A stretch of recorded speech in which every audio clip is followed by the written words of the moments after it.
Eu acho que a Mônica me influencia como forte, né? Como destemida, a importância que ela tem para todo mundo, né? Ela é muito forte, né? Então, acho que a gente quer ter essa força também. Eu acho que todo mundo, toda mulher tem um Sansão, né? Um poder aí que elas ainda não descobriram, né? E acho que isso que é o mais importante. Pode Virts, juntos por um ciclo virtuoso de conteúdo. O seu podcast de novidades promissoras, iniciativas positivas, ações solidárias e entrevistas inspiradoras. Esse é o Pode Virts, o lado bom de tudo. Disponível também em vídeo no canal do R7 no YouTube. É só acessar youtube.com/R7. Eu sou a Camila Busnello e a nossa conversa hoje é com a Mônica. Eu vou repetir, a Mônica. É a filha do Maurício de Souza, que inspirou a criação da personagem que o Brasil inteiro adora. Mônica Souza é diretora da Maurício de Souza Produções e agora eu daria boas-vindas a ela, como eu sempre faço, aliás. Mas dessa vez sou diferente, porque eu estou recebendo a própria personagem em carne e osso. E quando eu digo seja bem-vinda, então, Mônica, né, que a gente conhece há tantos e tantos anos e acompanha muitas infâncias, adolescência e até hoje vocês têm um conteúdo para adultos, né? Seja bem-vinda, Mônica. Muito obrigada. Para mim é um prazer estar aqui. Espero aí cumprir a expectativa aí de vocês, do que vocês querem saber da Maurício de Souza ou da própria personagem, né? A gente quer saber tudo. Okay, bom, a personagem surgiu em 63, ela tem 58 anos. Conta um pouco como surgiu a turma da Mônica, quem foi, né, o primeiro a ser criado, se foi a Mônica mesmo, e a partir daí o Maurício de Souza criou os outros personagens. Como é que foi isso? Então, a primeira tira da Maurício de Souza Produções surgiu em 59. E aí os primeiros personagens eram os meninos. E esta primeira tira era o Franjinha e o Bidu. Então eles surgiram, a maioria deles, em 59. Aí logo em seguida veio Cebolinha, veio Titi, veio Jeremias, veio Horácio, Piteco e vira todos. A maioria dos meninos nasceram antes da Mônica. E aí começaram a pedir uma personagem feminina e perguntaram para o Maurício por que não tinha personagens meninas na história. Começou assim. Que interessante, né? E tinha algum motivo específico de não ter uma personagem feminina? O que ele respondeu na época é que o que ele pensou até com ele mesmo, né? Que ele escrevia sobre o que ele assistiu, né? Na sua infância, né? Ele assistiu com o irmão mais novo dele, o Márcio, né? Brincadeiras de meninos, etc. Então ele não conhecia o universo de meninas para escrever sobre isso. E aí, quando ele enxergou na casa dele, ele tinha 3 filhas meninas. A Mariângela, a mais velha, a Maria, que depois virou Maria Cebolinha, eu, Mônica e a Magali. Então, ele começou a prestar atenção em como essas meninas se comportavam. Não só com filhas, mas também começou a analisar o comportamento feminino desde a infância. E aí surgiu a Mônica. Ela entrou em 63 numa história do Cebolinha, numa tira do Cebolinha. Então, o que a Mônica, personagem, tem parecida com você? As primeiras tiras, ela era um pouco mais parecida comigo, porque ela era um pouco mais agressiva, como eu era na infância. Agressiva, assim, né? Eram 3 filhas, cada uma com a sua personalidade. A Mariângela era meio chorona, né? Então tudo que dava errado, a gente morava numa vila, ela voltava chorando para casa e eu já resolvi o que eu tinha que resolver ali mesmo. Que interessante. E a Magali comilona, né? A Magali sempre foi muito meiga, tal, a filha mais nova, né? Então a gente até cuidava um pouco mais dela, porque ela era toda delicada e comia como uma louca até hoje, ela come assim da mesma maneira. Então aí a Mônica é muito parecida comigo, até como surgiu, a Mônica foi suavizando, assim como eu acredito que eu também, né? Eu espero, né? Mas a gente tem um gene forte, as duas temos um gene bem forte e não é só isso, né? Eu acho que as mulheres da nossa família têm um gene forte, é uma família matriarcal, então a minha avó, a minha bisavó, a minha mãe, as mulheres eram empoderadas. Bem bacana você citar isso, né, dessa evolução do feminino e mesmo eu acho que os personagens, eles foram se transformando ao longo dos anos, assim como algumas questões hoje que são latentes, como o feminismo. Como os personagens sofreram, então, ao longo desses anos todos, até hoje, a influência dessa mudança de costume? Meu pai, assim, mesmo naquele tempo, com tiras de jornal, ele ouvia muito o que as pessoas falavam, o que as pessoas queriam. Isso é muito interessante, acho que foi fundamental na carreira dele, porque foi um pedido mesmo da Mônica de ter personagens femininas, né? Uma questão que foi colocada. E logo em seguida ela foi tomando gosto pela sociedade, talvez porque ela estava sendo uma referência de uma personagem forte feminina, e acho que as mulheres queriam isso na época, queriam uma protagonista, né? E ela foi crescendo ao longo do tempo, e quando surgiu a primeira revista, em 1970, ela já foi a revista da Mônica, e não dos meninos. Então, de alguma maneira, a Mônica se tornou forte, popular. Acho que as pessoas identificavam ali uma personagem que não levava desaforo para casa, né? Ela era dessa maneira. Então isso foi conquistado por esta personagem. E isso foi muito interessante, porque ninguém sabe, o Cebolinha até hoje briga, que quer ser o dono da rua, porque ele já foi dono da história. Né? Ao longo do tempo foi alterando tudo isso, foi modificando, e a Mônica que virou líder da turma. Mas os quatro ali se dão bem, as famílias dos personagens se deram bem. E acho que ao longo do tempo a gente foi também, foi alterando, é lógico, né? Todo mundo evolui, algumas características, meu pai sempre ouvindo o público, etc. Também trabalhando com uma equipe maravilhosa de história em quadrinhos, aí, e agora a gente trabalha também com desenho animado desde da década de 80. Então acho que sempre ouvindo aí o que está acontecendo na sociedade, né? Qual é a característica. Mas o teor mesmo da amizade, do respeito ali, das diferenças, isto vem até hoje. Isso a gente não queria abrir mão, né? Eles brincam como crianças, as crianças têm as suas diferenças. A Mônica ali é líder da turma, mas ela também precisa dos amigos. Ela precisa estar com eles também. E isso eu acho que é uma característica legal. E outra coisa também que eu acho que é bastante interessante, eu tenho 2 filhos e vivi isso com meus filhos, né? Ali na turma da Mônica, os adultos quase não interferem ali nas diferenças, eles resolvem ali entre eles.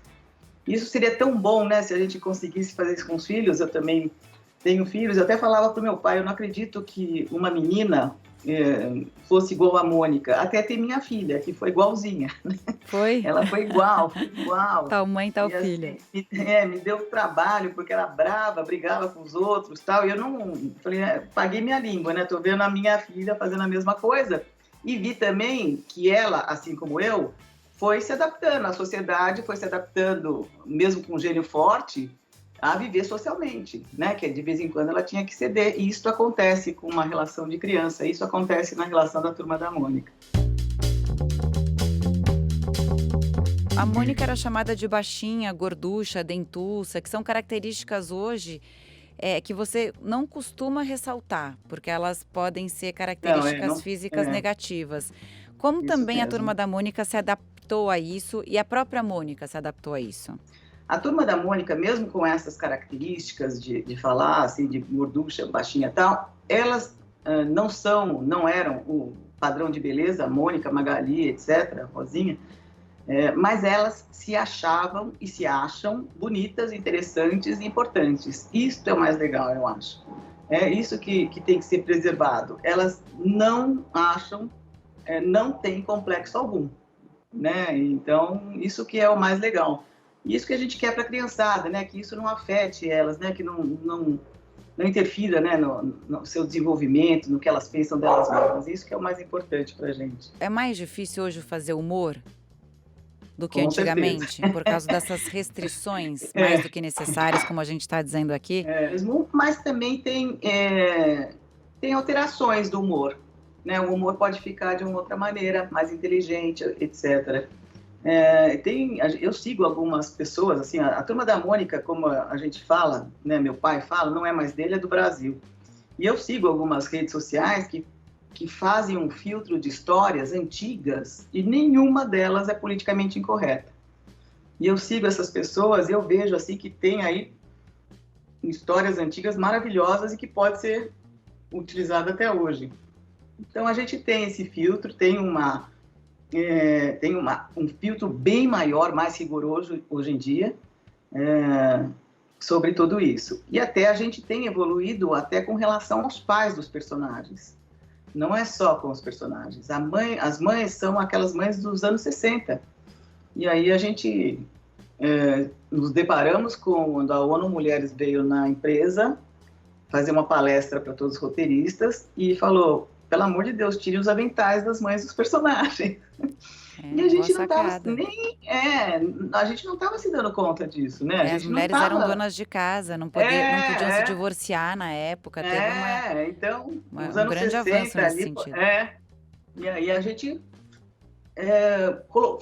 introduziu na história também, como a gente acha que é exemplo para várias crianças, a gente também, o Cebolinha chegando em casa e o pai dele está cozinhando, né? Então, não só a mãe, ou o Cascão está lavando a louça, ou está fazendo alguma coisa, ou uma menina está fazendo algumas brincadeiras que eram ditas, que eram para meninos. Isso na Turma da Mônica nunca aconteceu. A Mônica forçava os meninos a brincar de casinha, brincavam, jogavam futebol e tal, mas a gente precisava trabalhar esses pais, né? E esses pais foram trabalhados e isso deu muito certo.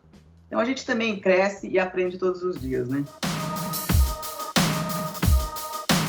Vocês têm uma parceria com a ONU Mulheres, né? E você criou um projeto chamado Donas da Rua.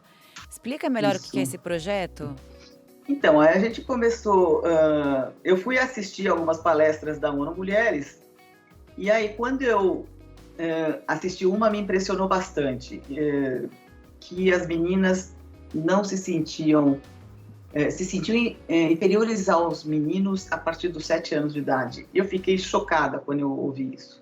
Eu falei, como assim, né? Aí, através de pesquisas, eles mostraram que as meninas desenhavam super-heroínas, tal, até uns 6, 7 anos. Depois elas já vinham como homens super-heróis, e não meninas e mulheres super-heroínas. Então eu falei, poxa, a gente tem uma personalidade, uma personagem forte, né? A Mônica, além das outras também, que são determinadas, são empoderadas, tal, e como é que a gente pode ajudar isso, né, com que as meninas se enxerguem capazes, né? E aí a gente começou com esse projeto Donas da Rua. Então, o que a gente faz? A gente mostra para as meninas, primeiro, que elas têm todos os direitos e têm toda a capacidade para fazer o que elas querem fazer na vida. E aí a ONU Mulheres nos municiou também de informações sobre qual é importante o esporte para as meninas, não é tão valorizado como é para os meninos, e o que o esporte faz para a vida dela depois, quando ela vai se profissionalizar, né? Ela aprende a trabalhar em equipe, ela aprende a levar uns tombos, a perder, a ganhar, etc. e tal, coisa que é muito valorizada para os meninos e não é para as meninas. Então a gente fez algumas parcerias, um deles foi com o Pelado Real, que é uma escola de futebol feminino. E aí começamos a trabalhar o futebol Donas da Rua e aí cresceu isso bastante, para a gente é bastante importante. Para artes também, a gente fez um trabalho aí importante voltado a artes, as mulheres, as grafiteiras, as mulheres que trabalham com arquitetura, etc. e tal, bordadeiras, né? A gente fez um projeto, todas elas fizeram as meninas da Turma da Mônica, cada uma sorteamos e ganhava uma personagem, e elas faziam da maneira como elas queriam, como elas enxergavam aquelas personagens, e aí a gente expõe esse trabalho para o Brasil, agora até está um pouco paralisado em função da pandemia, mas a gente circulava isso pelo Brasil inteiro. A gente também tem um site onde as mulheres e meninas colocam seu depoimento de como elas se sentem empoderadas, qual é a história que elas podem contar e de alguma maneira estimular outras meninas e mulheres pensarem ou verem aquilo como importante. E um trabalho maravilhoso que a gente fez na época foi com pilotas de avião. Tinha uma empresa aérea que decorou todo o avião com o projeto Donas da Rua. A gente tem cartazes, a gente tem todos os dizeres que a Uro Mulheres até nos ajudou a criar. E aí o avião todo decorado e tinha uma pessoa entrevistando ali dentro do avião, né, sobre tudo que estava, o que era o projeto, etc e tal, o que eles achavam de mulheres, né, e a maioria deles achavam, né, que tem o mesmo direito. Aí no final falava assim, vocês sabiam que o avião está sendo pilotado e está comandado só por mulheres, né? Então aí foi um marco aí de ver aí a importância disso, né, de uma menina, até eu falava isso, né? Eu queria ser aeromoça quando era criança, mas se eu entrasse no avião e visse uma pilota, eu ia querer ser pilota. Então, como a inspiração serve para as meninas verem em qualquer profissão. Então, o que a gente faz é isso, traz a Turma da Mônica e mostra cientistas da história, todas as mulheres que fizeram a história que são colocadas de lado. Até tem uma parte da nossa apresentação que fala, né, a história é contada por homens e não por mulheres. Então, falta esta história. Então, a gente veste a Turma da Mônica, as meninas da Turma da Mônica, com essas mulheres que fizeram a história. Então, a gente homenageia as cientistas, as escritoras, as enfermeiras, as pioneiras em todas as áreas aí, e conta a história para mostrar para as meninas que elas também podem fazer, ter esse tipo de ambição de profissão. E aí eu vou para empresas, eu faço palestras em escolas, a gente participa do campus, participava, né, do Campus Party, quando estava presencial, mostrando o projeto Donas da Rua, e assim vai. É um projeto maravilhoso. Super bacana. Agora, você estava falando de influência. Eu queria saber, a gente sabe que seu pai se inspirou em você para criar a Mônica. Agora, a Mônica, ela te influenciou de alguma maneira ao longo desses anos todos? É difícil essa pergunta. Eu acho que é lógico que eu até achava que era a Mônica, né? Quando eu era criança, eu achava que eu era tão forte quanto ela, né? E meu pai até fez um trabalho para a gente separar ficção de realidade, né? Porque eu até cheguei a brigar com uma menina bem maior que eu, levei uma surra bem feia. Ah, você era briguenta mesmo. Ia pro embate. Era guerra. Não, você tinha um Sansão aí, também? Também. Eu ganhei um coelho do meu pai, um Sansão. Mas assim, eu não batia, não era briguenta de bater, não. Eu acho que isto a Mônica me influenciou e eu achei que eu era forte.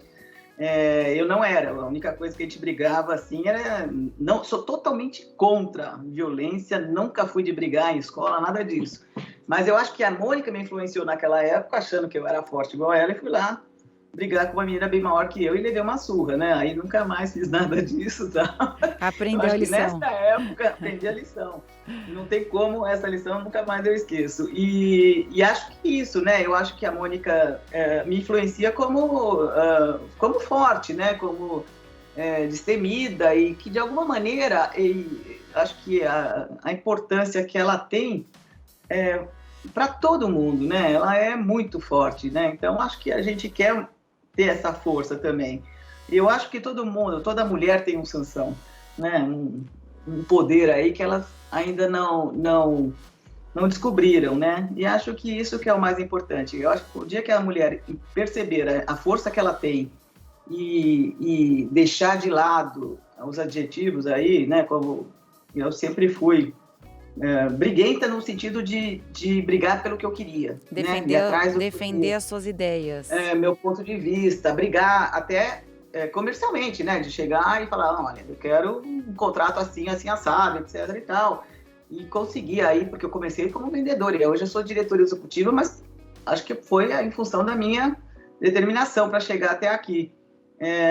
E aí eu acho que isso sim, a Mônica e eu somos parecidas nisso, é determinada, a gente vai até o final e defendendo o nosso ponto de vista. Eu não sou a favor de combate físico, não gosto disso, nem luta, mas acho que a determinação aí é necessária para a mulher e também tirar o estereótipo, né, de a mulher quando é forte, ela é briguenta, ela é chata, etc. E quando é um homem, ele é determinado, né, ele é forte, então a gente também tem que aceitar e ver que uma mulher não é briguenta, ela é determinada, né? Assim como o homem, quando é determinado, a mesma coisa. Então eu acho isso. Então eu não aceito mais esse tipo de adjetivo. Isso me influenciou muito a Mônica.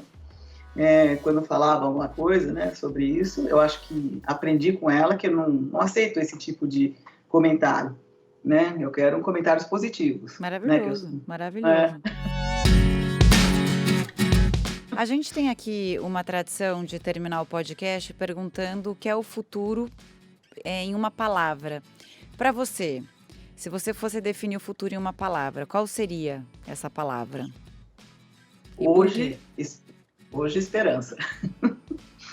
Acho que o que a gente está mais precisando é de esperança, e a minha esperança é que a gente saia dessa logo, que a vacina faça o seu papel e que todo mundo possa se reunir novamente, né? Porque faz parte do ser humano viver em sociedade. Então, para mim, é a esperança. Perfeito, perfeito. Obrigada, Mônica, pela sua entrevista. Imagina. Foi muito legal. Obrigada, parabéns pelo trabalho. E é muito lindo mesmo realmente ver que a Mônica, a turma da Mônica, esses personagens, né, fizeram parte da minha infância, fazem parte da infância de filhos hoje. E assim que ela tenha uma vida muito longa. Obrigada pela entrevista. Imagina, obrigada a vocês pela oportunidade. Essa foi mais uma edição do Pod Virtus, o lado bom de tudo, um podcast para propagar iniciativas positivas, ações solidárias, novidades promissoras e entrevistas inspiradoras, como essa da Mônica Souza. Obrigada, até a semana que vem. E lembre-se, esse programa faz parte da família R7 de podcasts. Todos os dias tem novidades para você em r7.com/podcast. Tchau, tchau.